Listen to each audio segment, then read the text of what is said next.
Tommy Reynolds has his gun out. He's pointing the gun, and all of a sudden, I see this woman.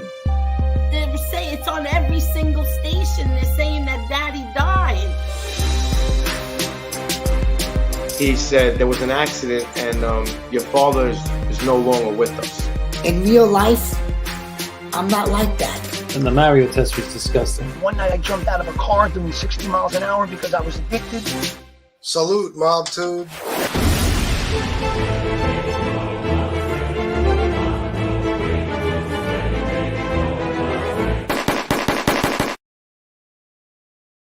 Salute, YouTube. How is everybody doing tonight? I'm very excited about my guest tonight. As everybody knows, he has been in, I believe, 26 episodes of The Sopranos. He had a great character on there named Eugene Pontecorvo with an awesome storyline. He's been in many other things: Blue Bloods, Law and Order, American Gangster, The Irishman. So I'm very excited to have him on. Everybody hit the like button, please, and let's welcome Robert Funaro.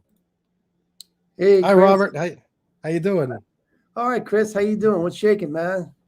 Good, not much. What's I'm glad shaking, to see you. Man? What's shaking, man? I'm trying to be cool.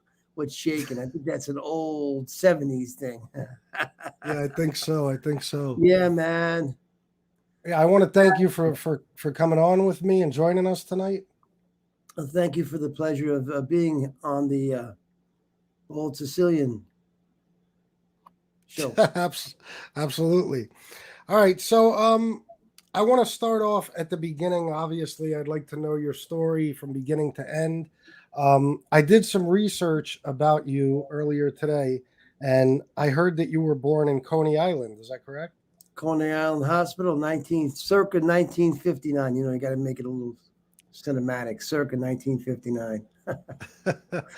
Yes, Brighton Beach, Brighton 3rd Street. My grandma lived on Brighton 3rd, but we lived in Beach Haven, near Coney Island, a little bit further down from Coney, off the Bell Parkway. Not too far. So you grew up in Brooklyn? I grew up in Brooklyn until I was 11 years old. Bath Avenue, Bensonhurst, Bath Avenue boys. And then my father moved to Staten Island like many Brooklynites did. He bought a home for $26,000, which I'm in right now. Wow. God rest his soul. And so we've been over this in his home over 50 years. And the second half of my childhood was spent in Staten Island, where I got a chance to do a little bit more in terms of sports. Brooklyn was very crowded. So I got a chance to open up. My dad went to kind of semi-suburb. Back then, there was a lot of weeds and mosquitoes. Yeah, not anymore though. Mosquitoes, man. So what can you tell us about your life basically between then and when you began your acting career? Well, I mean, I got the bug acting from my uncle. He was a priest in Howard Beach, but basically lived most of his career and lived in Brooklyn. He became a Monsignor of Assumption Church in Brooklyn Heights. And he was in St. Athanasius in Bensonhurst. And then later on, he went to Our Lady Queen of Martyrs in Forest Hills. But to make a long story short story even longer, he raised money for Catholic charities and the churches that he was a priest in and then a Monsignor by putting up productions, play productions, musicals, Music Man, Hello Dolly. Got to be very good. He got some really professional people. It got to be really competitive at one time, and some of the composers would go to see the show. I got my bug going to those shows as a child, 8, 9, 10, 11 years old. Set from 7 to about 11. He was putting a show up every year. And then of course, he did something like Catholic Charities. He became a major fundraiser doing these plays. So I spent my childhood in Brooklyn and, of course, Staten Island, regular neighborhood guys, kids doing regular things, but that's how I got the bug, basically, from my uncle, Monsignor Funaro, Joseph. And then, did you study acting? I went to Pace University. I wanted to be an accountant, and I wanted to drive a Jaguar, and I wanted to be cool. having those Giorgio Armani suits, with the little purse and everything, there's aftershave, But I started 3 months in, I was miserable. Maybe the first couple of weeks I was miserable. I remember taking my first accountant test and writing a poem on the accountant test, write some sort of stupid poem, because I just didn't get it. It wasn't for me. So I went to my mom and I spoke to her, and she was a little bit more, I was closer to her when it came to the arts and stuff like that, entertainment. My dad is basically a great man, very much like the dad from Bronx Tale, De Niro dad from Bronx Tale. He never wanted anything to do with any kind of wise guy stuff or anything, but that's another story. Anyway, I said to her, I'm really terrible. I hate this. And she said, well, what do you want to do? I said, well, they do have a drama program at Pace. She said, why don't you do that? So I switched over to drama, and that was it. I studied for 1 year, and then I left and came back later on to acting, studying at HB Studios with Herbert Berghoff and Earl Hyman of the Cosby Show and all the great plays that he did, and Berghoff. And I never worked with Uta Hagen, but I did work with some of the other great teachers there at HB Studio. And then later on graduated to the group theater. I did a play in New Jersey, Paul Savino. I was an understudy, and Born Yesterday. And then Paul gave us a chance to do a couple of performances, and I didn't know what the hell I was doing. At HB, it was more scene study orientated, but it wasn't so much like the progression of what you should expect when you're doing a play, when you're really acting and you're using the ripsaw and everything, and you're really trying to build a house. So a friend of mine from the drama bookshop, God rest his soul, David Salmon, and many, many actors knew him. And the drama bookshop was a place that all the actors, and it still is, go to, maybe not as much now with COVID going on, to congregate and to talk shop and everything. I befriended him, and he suggested that I go to a group theater person. His name was Bobby Lewis, a great director and instructor, and actually taught in Yale, Meryl Streep, and some other great actors. I think Henry Winkler, Meryl Streep alone is just. So I was really great to work with him for 2 years and then understand acting a little bit better. So that's my trajectory, from Jaguar to Sopranos. How about that? Don't ask me how I got there. I don't know. I bet you preferred the Sopranos, though, right? Yeah, Sopranos was great. It's my first professional job. That's what I was going to ask you. Was that, and how did you? I believe you performed with James Gandolfini before that, right? Yes. 1 second. Okay. We did a play called A Streetcar Named Desire, and you may know that one. Yeah. And we toured Scandinavia, a 3-month tour. It was a big to-do. They did the same company and the same producer had did One Flew Over the Cuckoo's Nest the year prior, and it was a great success. In Germany. So he set up a European tour of Finland, Norway, and Sweden. So, and it was a streetcar. And I auditioned, and James was there too, sweating, being Mitch, at the audition. He really was a great Mitch. And later on, I went to do it on Broadway, which proved that he really was a great Mitch with Alec Baldwin. And we auditioned and we got paid. It was really my first officially paying job for a dramatic, production. Got paid in Deutsche Marks, about 600, maybe a little bit more than $600 a week. It was good pay. And we got a lot of experience touring streetcar. The set kind of got dilapidated as we went along, but that's how we met. And we kind of kept in touch afterward. About 7 years later, a friend of mine befriended or went up to James at a party when Sopranos was in its second year, very successful. He said, if I was you, I'd get your friend Bobby Funaro a job on that Sopranos.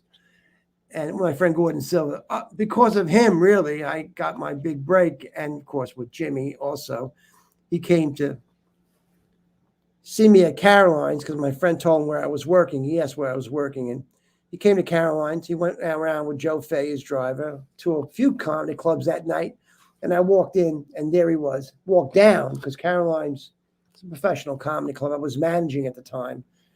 And he was there. And he said, I can't promise you you're going to get the part, but I'm going to get you an audition if you like. Have you been acting? Oh, sure, James, I've been acting. I wasn't acting for 6-7 years. Maybe on and off auditions here and there. I never really gave up on it, but I told him a lie. He loved that. And then we're off to the races. That's great. And was the original role you auditioned for, was that for Eugene Pontecorvo, or were they going to use you for something else? No. I was going to be Ralph Cifaretto. I landed the role of Ralph Cifaretto. And we started shooting, and I think that David wasn't too happy. Chase wasn't too happy with the chemistry between me. And at first it started really good, but there was something about the chemistry, and that wasn't really working. So they cast Joe Pantaleone in the part. It was tough to lose that role, but at the same time, I like talking about it because I think other actors will be encouraged, because that's the way of the world. Sometimes you lose some, sometimes you gain them, and I think they can be encouraged not to give up and not to give in, because a lot of people. I remember David coming up to me and saying, "Now what are you going to do, Chase? Yeah. What are you going to do?" I said, "Well, I'm going to continue acting." And they created the role of Eugene for me, and I asked, "What is that Eugene about?" I said, "Well, we'll make it up as we go along." So I hung in there. Obviously, they liked what they saw at my audition, and also on screen with James. And they felt that it was worthwhile to keep me and to create another character. And hence, Eugene Pontecorvo was created and birthed, Yeah, I'll say that's one of the reasons I reached out to you. I love the character so much, and his whole storyline, everything that went on, especially in the final episode that you were in.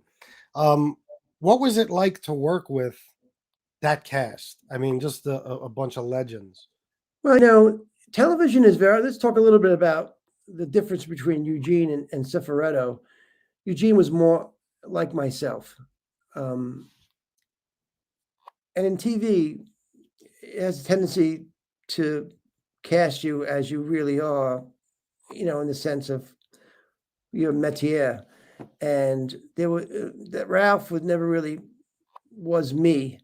And I was very, very happy how it ended and how it progressed, and to stay on the show. But it became mine, and that was a beautiful thing, to create a role as we go along.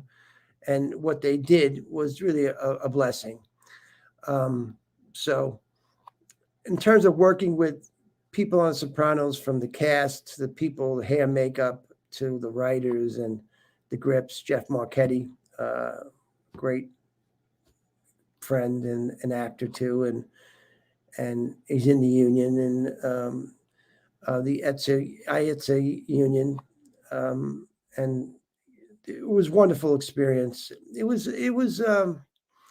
how should I say? It was my apprenticeship. You had to learn fast, but I learned fast, and it was looking back at the experience, it was great. Just to get being thrown into a pool and swim. Sometimes it's very beneficial. I remember my Uncle Nicky throwing me into a pool to swim and to show the lifeguard that I can swim in Newburgh, New York. It was frightening, but once I got it, it was a great, it was really rewarding, Yeah. You can show that you can do it, not in a regular way. It's funny because it's very difficult as an actor to get that break. And I try to do it as much as I can with as much fulcrum that I have to send the elevator down for friends. If I was doing something, I would love to work with some people that I like to work with and keep employed. And James was one of those great people who remembered the people along the way, and he helped them.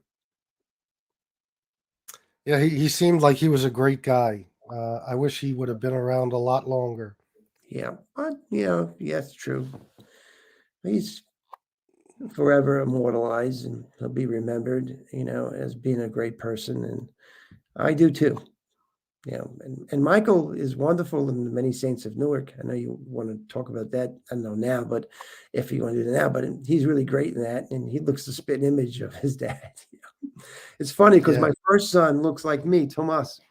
He does look like me. I see myself in him, and that was Jimmy's first son, and he's definitely inside him, you know. Yeah. So what was life like, the change? I mean, because you were now experiencing fame to some extent, right? I mean, you were getting recognized, I'm sure. How did you handle that? It was. I tried to be as humble as possible. I got a million calls from a lot of people. People never spoke to me before. I won't name names, and it's very true that. But I learned one thing in that whole experience, and I was basically nice to everyone who had called. I might have not have called them back and engaged with them because I knew it was kind of like, oh, now you're calling me. But I was personable. I learned that, from that experience, I learned that you really are the only person who could define yourself. You're not to be defined by others and what they feel about you and how they what they think about you. You could never change that. Before that, Sopranos, I was just that regular guy. I worked as a manager at Caroline's, wanted to be an actor. And then I became one. And I saw the phoniness. And I just said, well, I'm not going to really engage in that, but I'm going to define myself. And I've kept that. It's not what they think you are. It's who you think you are. That's the most important thing. So that's what I learned from that whole experience. I mean, a lot of guys, I heard stories about Jamie. There was one guy that was a pain in the ass, and he told him a few words too. But I might have had one of those moments that, those people who really are negative people. But that was the main thing that I learned from that, Yeah. Yeah. It must have been some experience. I want to talk more about your character and The Sopranos. How you were in 26 episodes, is that correct? Yes. Yeah, and see, the thing I love, what I was going to say is about your character, about Eugene Pontecorvo, especially when it got to the members only episode, is everything he was dealing with in life at once. He was a made guy, but he was also a family man. He just inherited money. He wanted to leave the life and move to Florida. His son had a drug problem. His wife was kind of, nagging him to get up and move away. What was it like playing that character? And could you relate at all to the things he was going through? Well, yeah, through the show itself, when I was told that that the show was, when David called me that infamous phone call and said, I got great news and I got terrible news. What do you want to know first? I said, give me the good news. Well, we wrote a show called Members Only, and you're throughout the whole show. You have a wife, you have a child. It's going to be your show. I mean, basically, you're one of the main themes of the show, multiple themes, but you're one of the protagonists of the show. I said, well, that's fantastic. Now tell me the bad news. Well, you're dead. You're dead. And I said, well, okay, I'll take it. Now, having that show not on my entire shoulders, because James always carried every show, let's face it, and he had the entire show on his shoulders. But I had part of it. I had to carry the weight. And the terror alone of that really worked for the character. Let me just say that the transference of that terror of making it as good as I could was really, I was using that as an actor. You don't want to resist those feelings if they're going to work for you. So I knew that was going in my favor to have that and to use the fulcrum or like a judo move. You don't want to back out of that. You want to accept it, and embrace it. So I embraced that, and hence it really came out really well. It did. I think it's one of the best episodes. I always loved, the struggle that he was going through. I could relate to it in some aspects. And prophetic, maybe a little bit prophetic with the drug aspect of the substance abuse. I think David really wanted to put that out there also with the needle and everything that Deanna finds in my son's room. And I mean, substance abuse is horrible. And that was one of the things. The walls were closing in on him. I've lost my nephew to that, my nephew Joseph. He's a wonderful young man.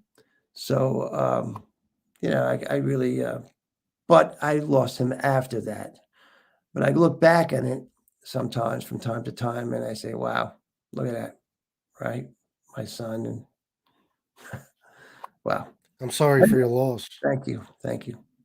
I think it's Yeah, important just to put it out there at least. yeah.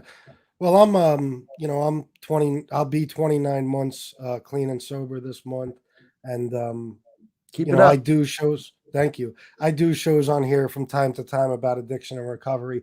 That's Yeah. another reason I said, I could relate a lot to, that scene, especially when Eugene found out his son was using drugs. Yes.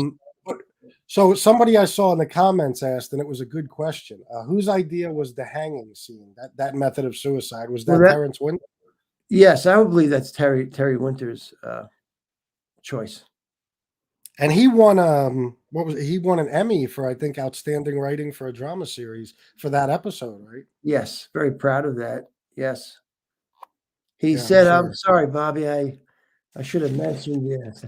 You son of a Yeah, you were. The whole show was about you. Yeah, well, it's just I don't know what I would say if I was receiving an award. I remember Jimmy receiving an award and thanking every person personally, and he got through I think 45 names, and they cut him off. And Jimmy was that great to do that. Didn't say anything. Terrence Winter, Funaro, blah blah blah blah blah, one after another, like a machine gun. All the people, look at all these people. Yeah, that was great. That was great. He was just He was always good. He was so on the side of right. Like James Lipton. When James Lipton asked him, "What would you do if you were God, just for the day?" If God said, gave you the if you get a chance to ask one question to God, and he said, "Can I take over for a while?" And that was James's answer, and it was just James all the way because he balanced the scales for sure. Yeah. He would definitely balance the scales. So I got to ask you one big question. People would not be happy with me if I didn't ask this. Did Tony die at the end? That I think, to me, it was explained best by Peter Bogdanovich. Last Picture Show, great director, and a man who really, who was a very close friend with John Cassavetes, who really left. There really was no endings in some of his films, except for the mainstream films like Gloria, in his directing, and of course with Peter, he wrote a little article after that, and he said that everyone could, in their minds, kind of figure out their own scenario. That David left it open. I don't think he does die, but I think that, as Bogdanovich said, there's a perpetuity. It's perpetual. It keeps on going. It's never going to end. The wise guys, the members only, the killing. You make it what you want. You want to make it. Everybody wanted closure, but is it really closure in a universal way? Look at the man behind you, how it ended for him, which is a very sad thing. Yet there's another person who's going to take over. That's what I got from it. It's not going to end. There's going to be Boy Scouts. There's going to be the members only guy. There's going to be the rappers. This is our country. And there's going to be Tony Sopranos. But I don't think his life ended at Holston's that night. If that's the question. Was the question? I don't know. That was the question. Absolutely. Okay. I tried to answer it. And Bogdanovich's was a good answer. I thought that everyone will make up, like when you go see a painting, a Jackson Pollock or any painting, you take your own interpretation of. Not all races have a finish line. Yeah. Life doesn't always have a finish line. It keeps on going. And Cassavetes' films were like that, and that's why I kind of like the ending. Yeah, some people do, some people don't. But one of the reasons I wanted to ask you too wasn't just because you were part of the cast, but because a lot of the reasons people think Tony might have got hit in the diner that night was because of the man in the members only jacket. Yeah. And obviously, they took that from from your scene when you went into the Right. diner and you killed the guy in the booth. Right. So that's another reason I wanted to ask you. No, about I think it was more. I interpret it as being more symbolic, but I Yeah. mean, you can make up whatever you like. You know, Yeah. everything goes to black, but that was the genius of David. It all goes to black. Yeah, and we'll be wondering forever now. Yes. But one candle, I think St. Francis of Assisi said, one candle can light a whole room. One little candle of light can illuminate it all. Yeah. Yep. So after The Sopranos, what was your next move? Because, I wrote some of your filmography down. You were in Law and Order, Criminal Intent, Law and Order SVU, and you had about 8 years, I think, between all three of those, right? Yeah. I think the intent is just to continue to work, and definitely was a diving board to other things from Sopranos, and it gave me some credibility in terms of casting directors and offering me some auditions. The waves didn't part like Moses and the Ten Commandments, I must say. I remember talking to Jimmy, and Jimmy saying, after this episode, if it doesn't do things for you, then you better just hang up the boxing shoes. I didn't hang them up, but the waters didn't actually part. It's still very difficult. As an actor, you try to do everything that you're offered, and then it's that one thing that maybe can really show who you are. So you try to get to the card table and get a hand. You get a good hand, Chris, and it's very much, it's very much about that. So I took whatever I can get. I mean, and there was some really good stuff. American Gangster came along. My dad had passed away, and after he passed away, I was told by my late manager, Eric Faber, God rest his soul, that they were considering me for the role of McCann.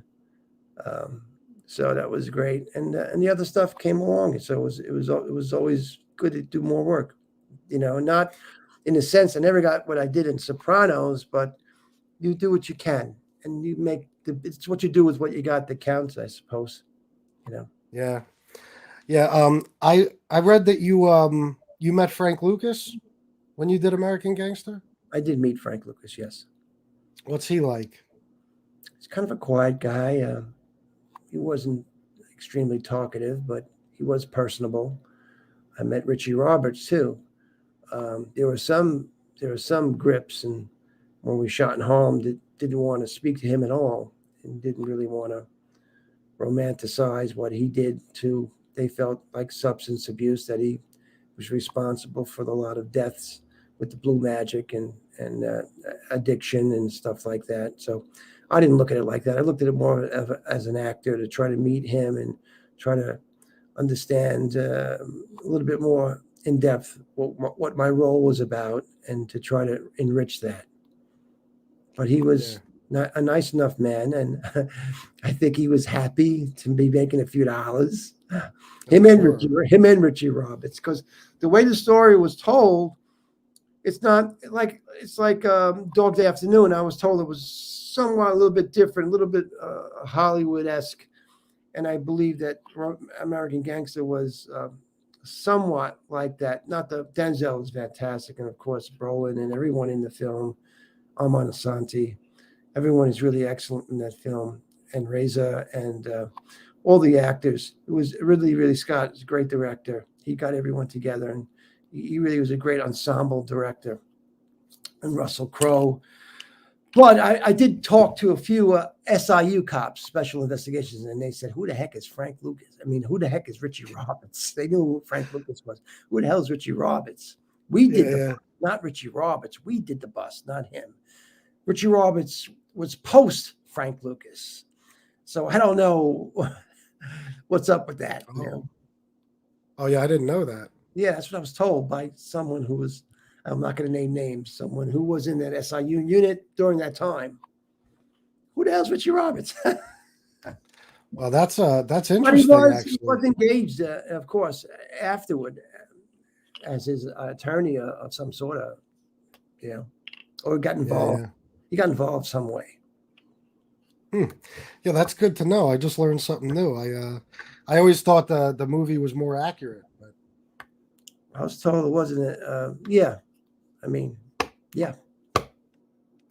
The question is what happened to Frank Lewis prior to the SIU getting him, and Richie Roberts' involvement later on after he was basically busted or something like that, and how he was brought to justice. I don't know how that fluctuates, but I know the story is a little bit fictionalized.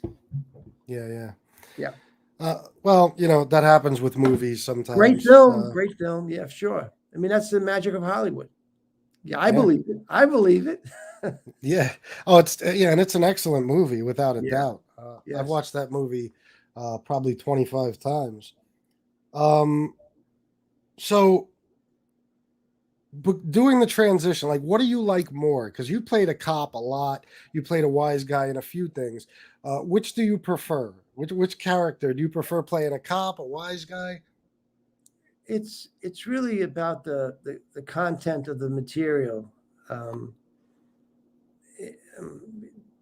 It's not so much being a wise guy, being a cop. It's what I'm doing. What am I doing in the play or the film or the TV series? I really get behind things that are they're true, they're meaningful, they're interesting. Members only gave me that chance to be that guy I wanted to get out, that people could relate to, very much like on the waterfront. I could have been a contender. People could empathize with that. They can empathize with Gene. So that was that material. You understand, Chris? That was that material. Getting it. That was probably my finest role on television so far because of the acting that I did on it. Of course, I liked playing on Sinner, the father, the blue collar guy. I do enjoy playing that. I'm not so much a wise guy, but I fit into that also. I'll do it. I'll enjoy it also, but not as much as the other things. Yeah. I hate to go back to it, but there is one other question about members only. And yeah, the acting is phenomenal. I watched it again today and I was just like, wow. I mean, what a display of talent. Excellent work. But what I wanted to ask, I forgot earlier, the hanging scene. I mean, it was so convincing and you did it so well. How did you pull that off like that? And what was it like to actually have to play that out? Pete Picosi, the stunt coordinator, wonderful stunt coordinator for Sopranos, major man in the industry. He worked it out that he shipped in a brace from California. We tried some braces. As a matter of fact, outside the Bada Bing, Satin Dolls, we put a curtain in the parking lot. Everyone was wondering, why is that big curtain in the parking lot? We were rehearsing the hanging scene with certain braces, and it wasn't working right. So Pete said, I'm going to rework it.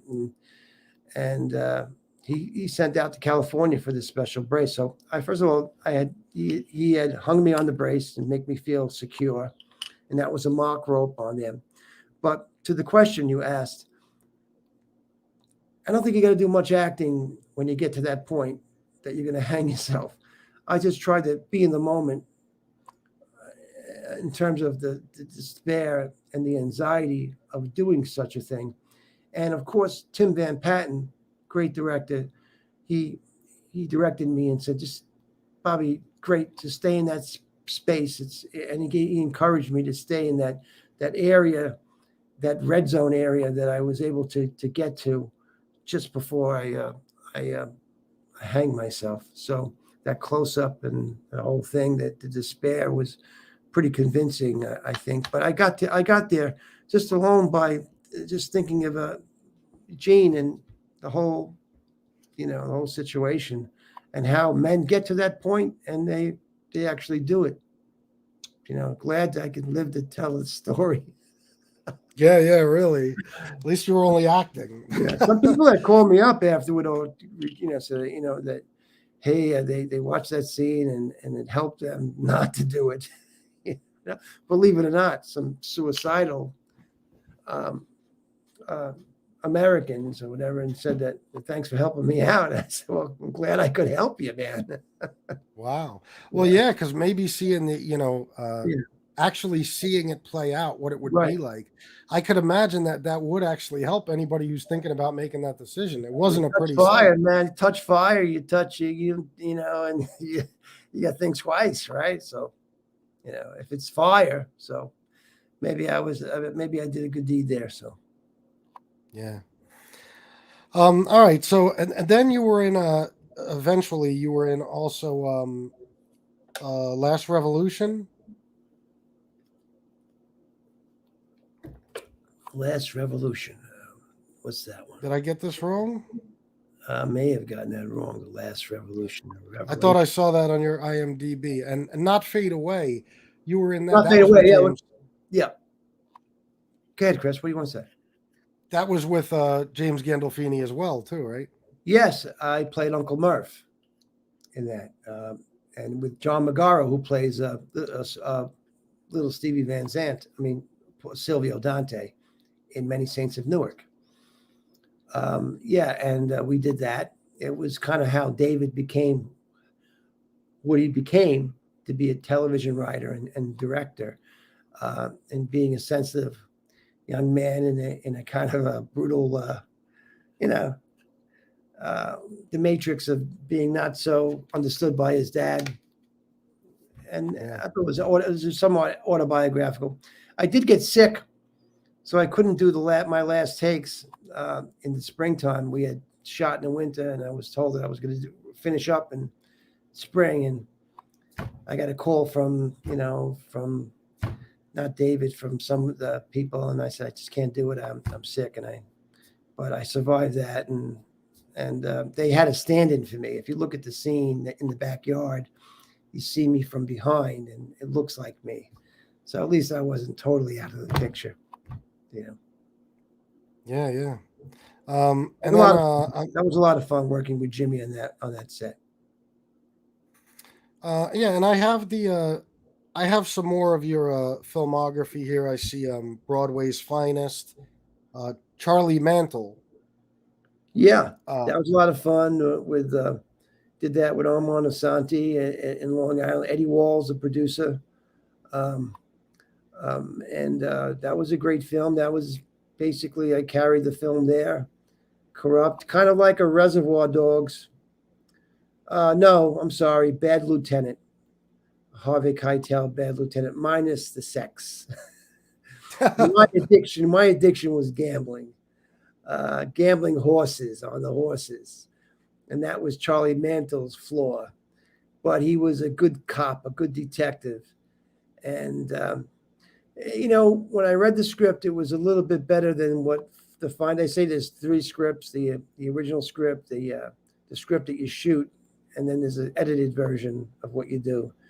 I wasn't so in love with the ending on the edited version, but it was a lot of fun to do that. I bet. Yeah, you can see it on I think Prime or Net. I think Prime has it. I actually saw on YouTube too. I think you can rent it on YouTube. Oh yeah, there you go. Yeah. So I don't want to skip anything. If there's anything I'm missing as far as movies or TV shows you want to talk about, what I just went over is a couple of your movies. But The Irishman, obviously that had to be a pretty big deal for you, right? Because I mean that was huge. Yeah, I was finishing up Sinner with Jessica Biel and Chris Mason, and I said to Chris, "Hey, it was September of 19, and I said to Chris, did you get a call in to get an audition for Irishman?" And he said, "No." I said, "I didn't get one either." And I thought the principal casting was done. They were starting to shoot it in early September. He said, "Well, I missed that chance." But I did do Vinyl with Marty, produced by Mick Jagger. And so Marty did know of me. And after I finished Sinner, I got a call from my manager. Eric called me up and said they wanted you to read for a role in The Irishman. I said, "Wow, really? It's kind of late." "Yeah, you going to do it?" "Yeah, of course. I'm going to read for it." And I landed the role of Johnny. It was great to it was a great feeling to get in that, and to have the scene with De Niro was another milestone in I would say, in my career, to work with such a genius actor. Although I didn't, you don't want to treat everyone as a person, but I do respect his talent and his art and his devotion to the craft. And I did have a few people that he knew that broke the ice. I was able to talk about Richard Bright for Once Upon a Time in America. He played Al Neri in The Godfather. Yeah. You close the door on Michael, I closed the door on Kay, and everyone knew him from that. But then he was in Godfather 3 and 2, and he was Michael's man. Brando talks about him. He was my mentor. So we talked about Richard. We talked about Rotunya Alder, who was in The Deer Hunter, who was close to him also. She played John Savage's wife in The Deer Hunter. So we had something to talk about. I could break the ice, and I could be his friend. Johnny was Frank Sheeran's friend. Yeah. So, that was a wonderful experience. I really felt great to do that. And also be in some other scenes. Marty's a great painter. He keeps you around because he may use some of your stroke in one of his strokes. So it's a great experience to work with him any time of the week. And he just gives you such freedom. Yeah, I can only imagine working with a legend like that. It's got to be. Well, that's how he gets great performances from all the actors, because he gives them that freedom to just be who they are, makes them comfortable, and that's the way it should be. It should be, in television, it's always on the gun. Got to get it. Maybe it gets in your head, and you can't get it, and then you get a patient director who says, "Okay, let's give it this take 5, and let's come back." But I think the directors who want results. I don't think those are the best directors. And on The Sopranos, you got the great directors that would give it some time. But there are others that just want results. But there's a way to get to the result. You just can't play the result. If you're any good, you're going to get to the result. Yeah. Yeah. That was another phenomenal movie. So I thought so. The 3-hour film. I mean, if anyone's going to do it, I think Martin Scorsese is the director who can do it and pull it off. I do believe that it going on to television, Netflix did it. They were ahead of their time. They kind of knew with this COVID thing, pandemic, that everything would transfer to personal. Everything is going to this. Everyone's on their phone, and they can watch a film on the Netflix on their phone. It's just so.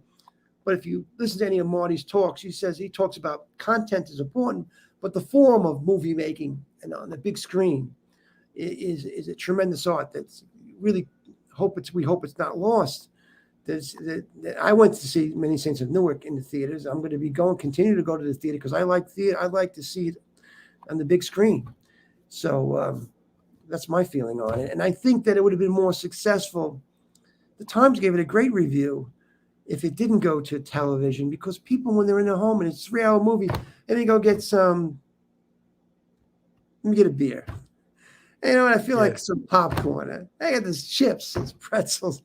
And, just pause it, honey. Let's make love, and then let's go back into it. It's like 3 hours. It's like they hear 3 hours and they don't sit down. When you're in the theater, you're going to sit down for 3 hours, and wow, you're going to be with it. You're going to be with it. You're not going to be bored because you're with it. You don't have that leeway to escape or whatever you want. Yeah. Me and my wife, we broke it up into 2 nights. We watched half one night and half the second night. Okay. Very long. But like you said, though, it's not as good then because you forget a little bit from the beginning. In the theater, I promise you, Chris, it wouldn't have been as long. You would have been excited in everything that was happening in the film. Yeah, I believe you might have been breaking it up. You might have still got the same I think you liked it. You said you did, so that's important. Yeah. It was just a lot of information packed into that movie. But still, it's going to be a classic. Who really killed Jimmy Hoff? It was a credible premise, and it makes total sense. His connection with Russell Bufalino, the connection with New York, Sam Giancana, that whole thing. It just makes. I believe it to be true. My feeling. Yeah. And that's got to be to work with Scorsese, that's almost got to be like a bucket list thing, right? For an actor. Oh yeah. It's it's a great feeling to be around him, because he's just like he's an director for the actor. He's for the actor. He's 100%. Not to say that the other ones aren't, but it's like a family. I mean, I had people on Irishman that I knew from Raging Bull, and that I knew from Goodfellas. They were on the film. He says, everybody, we're working again. Come on, come on. You may not, even Keitel's role, which was not so, his role as he played the Philadelphia crime boss, Angelo Bruno. Yeah. He had said, I wish it was written, it could have been bigger, but Keitel did it, and he was brilliant, and he uses the same people. He keeps it in the family. That's the great thing about Martin Scorsese. Yeah. You know? Yeah, absolutely. I couldn't imagine, every time I interview anybody who worked with, legends like that, I ask what it's like to work with them. And I mean, do you feel a satisfaction now, as far as your career goes, knowing that not only you had so many important roles, but you got to work with the legends? I mean, especially as an Italian-American actor. I mean, you got to work with James Gandolfini, De Niro, Scorsese. I mean, it's got, and what, Pacino and Pesci in The Irishman, right? I mean, I passed Joe Pesci and I said hello to him. I didn't never work with Pacino, but I was in the same film as him. And I feel very blessed that I was given the opportunity, all from that one meeting with my friend Gordon and James and the divine intervention, God, his intervention also. I feel very blessed that I had that opportunity to act with such great people. I mean, I never take it for granted. Sometimes it's easy when you're not working to say, man, I'm not doing anything, but it's important now, especially with Many Saints in Newark. A lot of people coming up to me, hey, I saw you on the Sopranos doing a marathon. And, you go back and you look at some of the work and you say, wow, I'm really proud of that. So that's important. And, I mean, it was a great feeling, and I don't take it for granted that I was given a great opportunity, and it was great to work with those people, those actors, and those directors.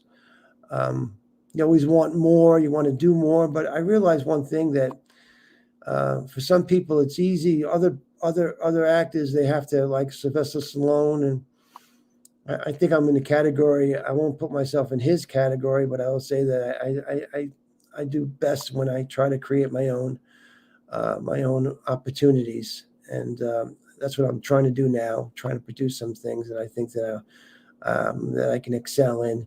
But I'm really thankful. Yeah. Well, I wanted to ask you about, because that was some of your films. I want to move on to your TV career a little bit.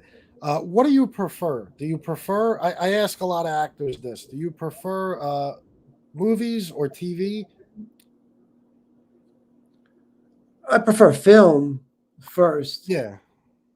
In television, it's a little bit more constricting, in the sense of you really have to keep the dialogue intact. The writers have a little bit more say in what you're doing. But I do like both forms. The form that I like the best is theater.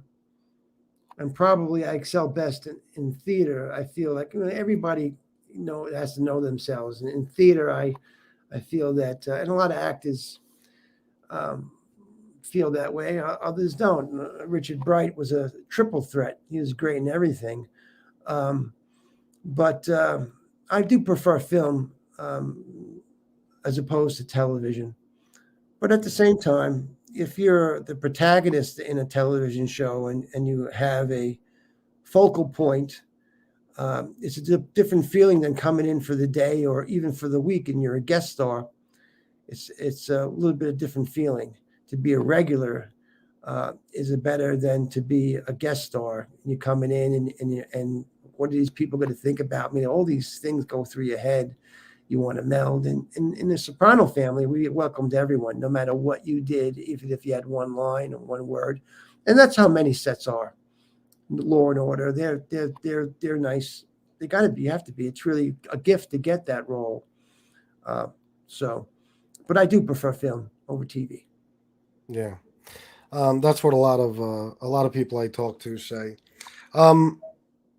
So as far as your TV career, you were obviously, like I said, you were in Law and Order. You were in The Sopranos, as we know. The Unusuals. That one I'm Yeah. not familiar with.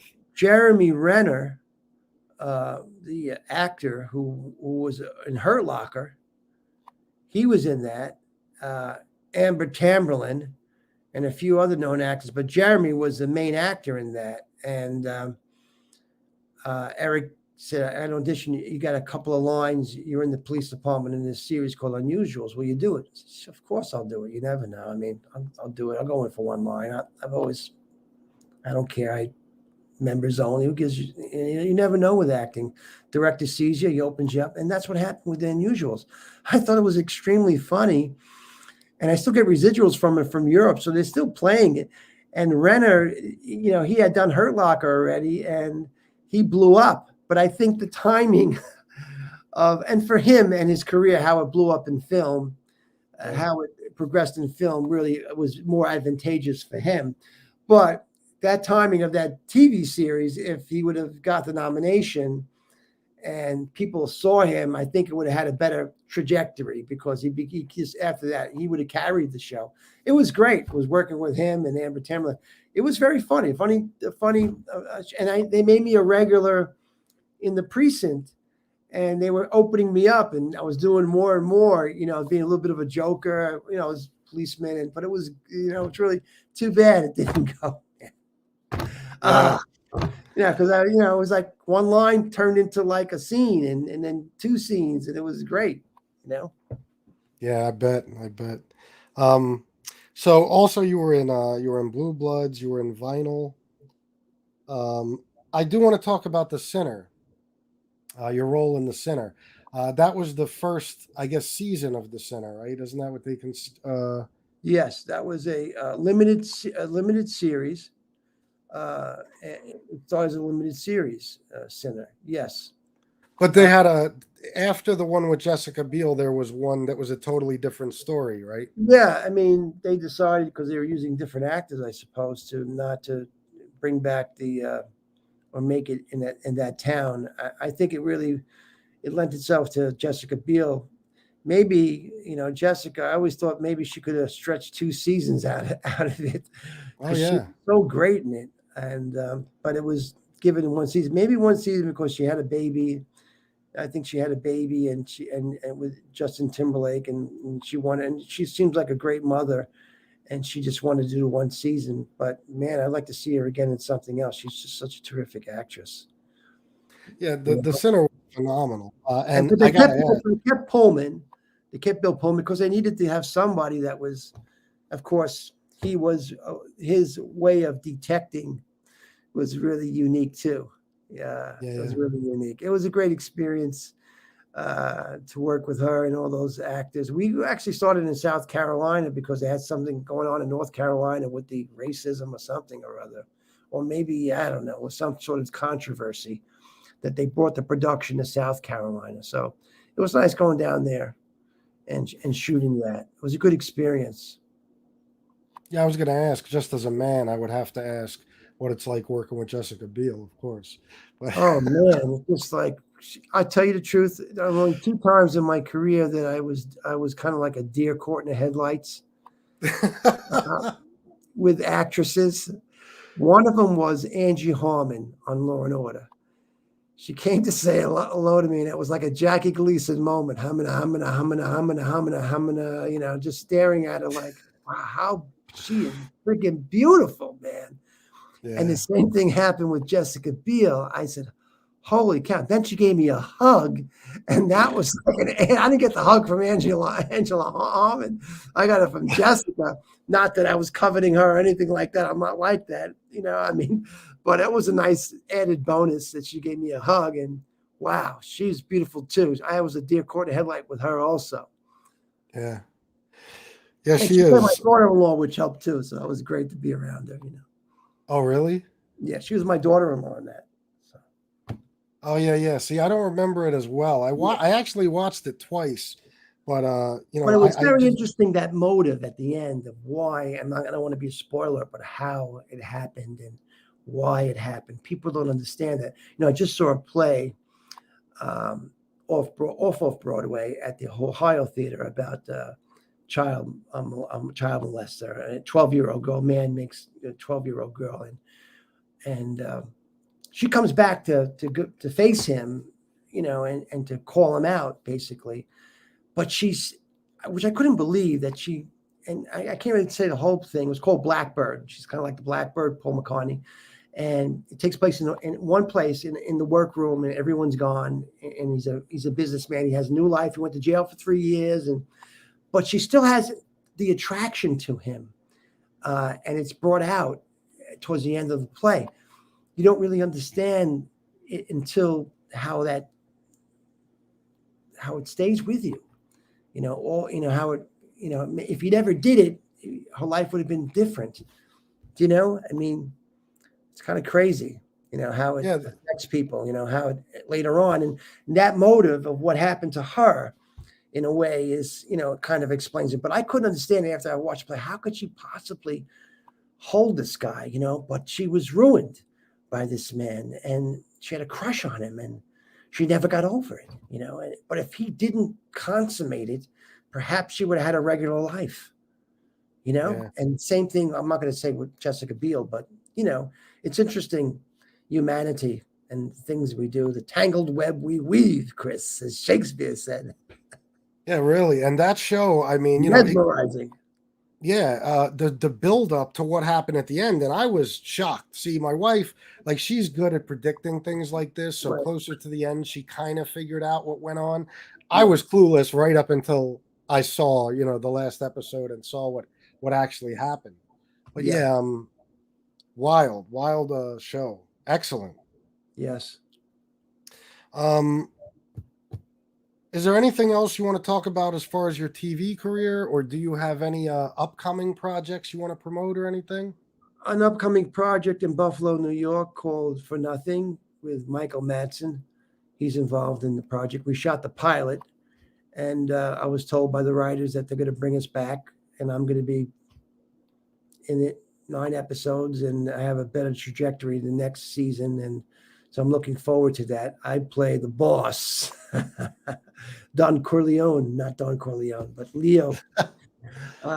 So, I mean, it'll be a lot of fun to do that, to work again. We've been kind of affected by the COVID crisis. Now the IATSE union, ETSE, wants to strike, or I'm in solidarity with them, of course. I don't know how long it's going to be, but now the ball field is really leveled. No one will be working for a little while, but hopefully they come to some sort of agreement. I do have a play that I'd like to work on in the spring of 2022, when I think things are going to be a lot safer and things are going to be opening up. Hopefully I'll be able to do it, called The OG, and look for it off Broadway. If it's up to me, I'll try to do it off Broadway. Great play about an ex-con coming out of jail, 40 years. Maybe he's the John Gotti who gets out of jail and wants to make his life right, get back with his estranged daughter and straighten out his life. And then he has a conscience. His conscience are these ghosts that haunt him. One of them, a close friend that he's basically responsible for killing indirectly. And it has a multiple themes. As a young filmmaker like Spike Lee, his life trying to get out of the Coney Island. It takes place in Coney Island, trying to get out of the neighborhood. And there's a guy who wants to hold him down. And so it has the meeting of the African, and the Italians, and I befriend him. We work at an Olive Garden. It's a great premise. I'm not going to say anything else. But somebody might steal it. I don't want him to steal it, Chris. So, anyway, call The OG and look for it off Broadway in the spring of 2022. Yeah. God willing. So I also want to ask you, because we didn't bring it up yet before I let you go here. Would you mind taking a few questions from commenters, actually? Sure. If you got a few minutes. Sure. If anybody has any Yankees, questions. no, I just gotta let me know who's winning the Yankee game. Oh, okay. I'm sorry to keep you on. That's okay. This is Angel. This is Angel Gotti. She said she wants to watch The Sinner again now. Yeah, you can check it out. I wanted to ask you about the Many Saints of Newark. Did I hear you say you didn't see it yet? I did see it. Oh, okay. I thought you said about going I saw to it see in it the in the theater. I saw it in the theater. Oh, okay. What do you think? I mean, obviously you're a little biased, but it's an excellent film that's going to give you the trajectory of Tony Soprano, the race riots, and a good introspection of where Chris came from. Dick Montesanti, wonderful actor who plays it, and you get to see Paulie Walnuts as a young man. And I don't want to spoil it for others. It kind of reads like a TV show, kind of like has that kind of feel, not like beginning, middle, and culminating. But I did enjoy it. It was very entertaining. you think it's going to be a series of movies now? All depending. It could be. I mean, Michael Gandolfini is terrific in it, and I could see him doing more. And I see the next level of how he gets there. I don't want to tell people what happens, but I could see how he basically becomes who he becomes, and how his intelligence progresses. I mean, they laid the foundation of the mom, the relationship with his mom, and all the actors are really excellent in the film. Why wasn't there a young Eugene in there? Maybe that's coming up. CYO basketball. I'm not sure. I don't know. CYO. What about I was looking for myself. Is CYO? Is he playing bad? But no, he's doing football, not basketball. What about one of the most talked about characters in there is the young Silvio? What do you think? Joe Magaro plays Silvio. Yeah, he does a great job.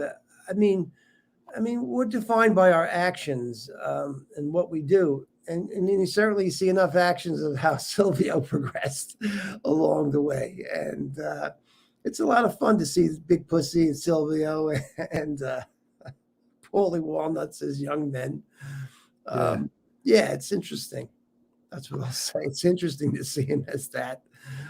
I don't want to spoil it for people, but they should go see it. I mean, I know the Soprano fans are definitely going to go because they want to see young Tony Soprano. Michael's just terrific. So him alone, and Livio, who played Dickie Montesanti. Yeah, good stuff. Good stuff. Yeah. Bernthal and as Tony Soprano, he's a terrific actor. So and Chase put it together a good film, I think, and Alan Taylor directed really nicely. So yeah. I've heard varying opinions on it, but it's a high bar to set. The Sopranos, people are going to expect what they're going to expect. Everybody wants a little something different out of that movie, but I think it's just the start to. I think there'll be at least 2 more. That's just my opinion.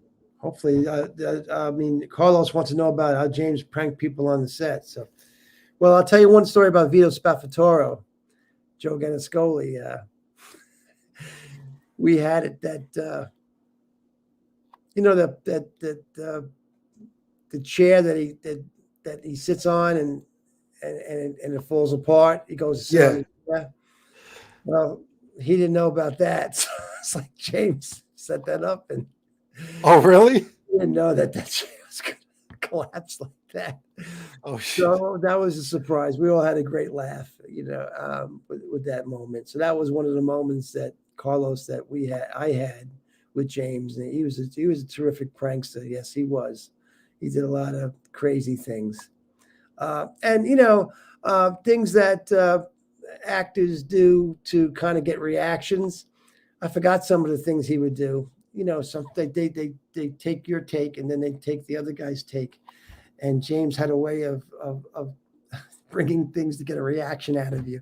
On your take, maybe he had a bowling ball or something that he'd show you while you're doing your take and you couldn't take it. You'd laugh. He made things fun. He broke down those barriers, Carlos, to make it fun. His pranks really were and I don't think he took things seriously, but at the end of the day, you can't be that serious with anything you do. He's not Tony Soprano. He was James Gandolfini. And that was the great thing about James. He was able to, be able to bring down those barriers, not to be 24/7. He was never 20. He was Jimmy, the prankster too. And that was fun to be with him. Yeah. Tony Pep Vodka Sauce wants to know, what neighborhood in Staten Island did you grow up in? Newark. Okay. Newark. I graduated Newark High School. 77. All right. Mind someone else's business, wants to know, do you still keep in contact with the cast? Yes, sure I do. I speak to Vinny Pastore, Maureen Van Zandt. I see Stevie Van Zandt from time to time. We do plays together with Maureen. She has a company called Renegade Theater Company. And me and Vincent, and we want to direct a play by Richard Viteri called Painting Houses, Painting X's on the Moon. So I stay in touch. I was in touch with Jeff Marchetti this morning. So yeah, we were all in touch, and we see each other at the appearances, of course, Federico, and at the Soprano Con and Virtual Con, and we Vinny Curatola and Jason Sabone and Matt Savino, we see each other at these appearances. So I don't, on a personal level, I guess I'm closer to Vinny and Maureen and Stevie. Yeah. Well, maybe you can put in a good word for me, because I'd love to interview all of those. That's not so easy, They're like eagles. You see them once in a while. Some of those guys. Stevie's busy with his book, and Maureen, she's busy with directing, choreography, acting, stuff like that. So it's not so easy, Yeah. I try to make myself accessible to everyone if I have the time. And Chris? Well, obviously, this is, I appreciate this so much. Just you doing this for me proves that. One last question. Ganji wants to know, who did you hang out with on The Sopranos? Like hang out with, like Palermo. Jimmy we used to go out together. James Gandolfini, and of course Maureen and Vincent, and me and James. We had. He's such a great guy. My car blew up or something like that. He found out about it, and he said to me, "Listen, I got a car in South Jersey, and I'm not using it. It's a Mustang, or it's a Thunderbird. Do you want to use it for a while? I'll make you use it. I'll give it to you to use, and this way you have a car to get around with." And I said, "Yeah, sure, James, I'll use it." And he said that on the way up, the car blew up on the way on the Garden State. He said, "I can't give you that car. It's not sound."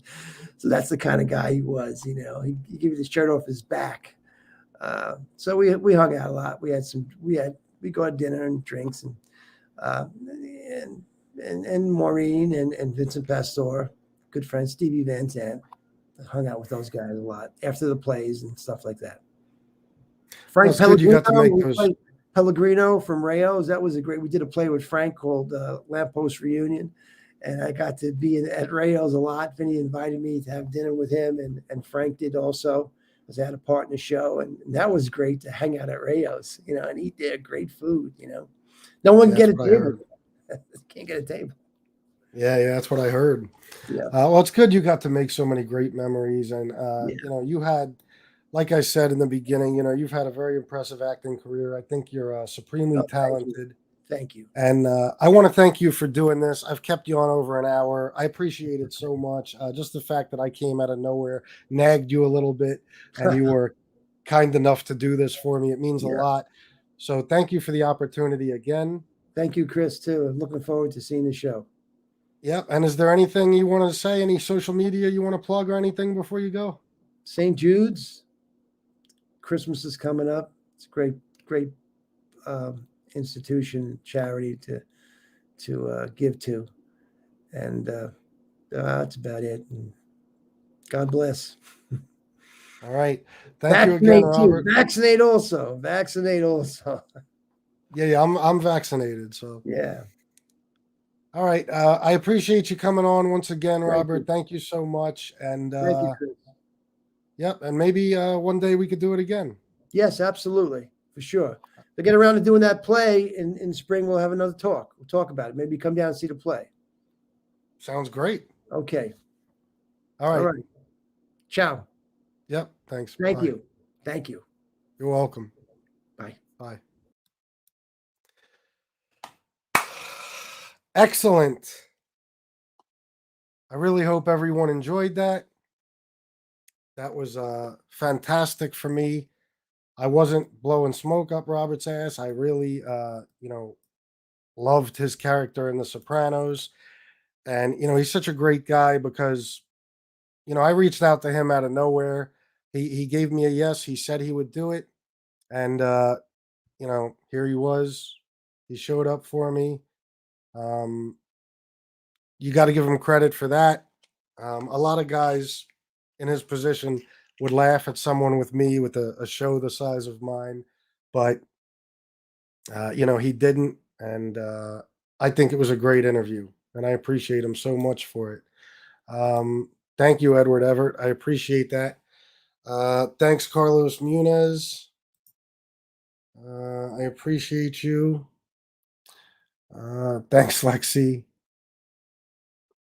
Carol, thank you. Thank you, everybody. Joe Malecki, yeah. I mean, Eugene Pontecorvo. And that's just one of his roles. But I mean, it'll stick with us forever. That was such an important episode, members only.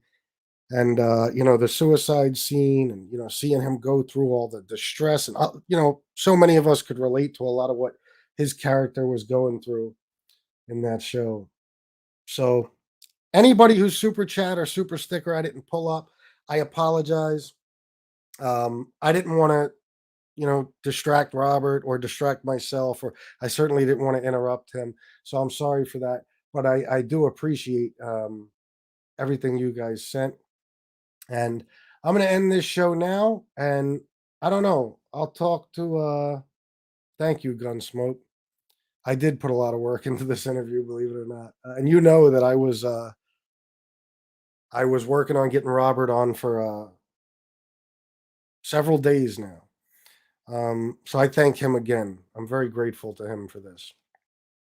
So yeah, Coach Rain, you're right. I am. So I'm going to get off for now. I'm going to end this one.